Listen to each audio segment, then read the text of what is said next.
Көрүп тургандай, бул жерде түстөргө карата бөлүнгөн тегерекчелер бар. Бул тегерекчелердин арасынан кайсы бири 20/4 амалын түшүндүрөт? Аны издеп табабыз.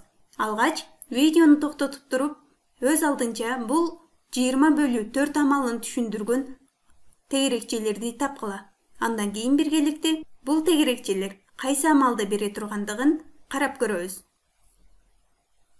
Анда эмесе кеттик. Бул жердеги тегерекчелер кайсы амалды түшүндүрө тургандыгын карап чыгабыз. Бул жердеги көк тегерекчелер 1, 2, 3, 4 бөлүккө бөлүнгөн. 4 топко бөлүнгөн.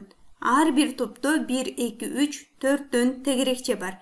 Демек, бул жердеги 4, 8, 12, 16. Бул жерде жалпысынан 16 тегерекче бар. Алар 1, 2, 3, 4 топко бөлүнгөн.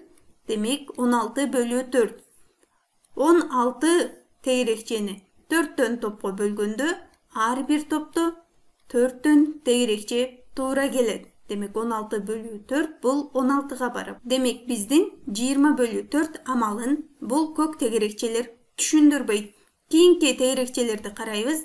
Бул жерде кызыл тегерекчелер 1, 2, 3, 4, 5 топко бөлүнгөн. Ар бир топто 1, 2, 3, 4, 5тен тегерекче бар. Демек, 5, 10, 15, 20, 25. Бул жерде жалпысынан 25 тегерекче бар.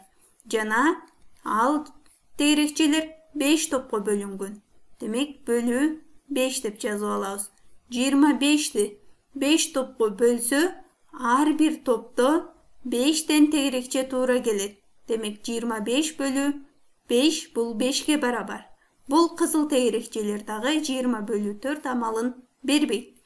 Жашыл тегерекчелерди карап көрөбүз. Жашыл тегерекчелер 1, 2, 3, 4 топко бөлүнгөн. Ар бир топто 1, 2, 3, 4, 5тен тегерекче бар.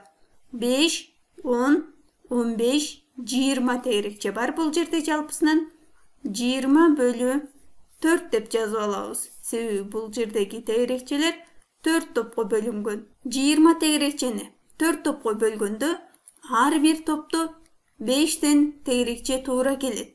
Бул жерде да көрсөтүлүп тургандай, ар бир топто 5тен тегерекче бар.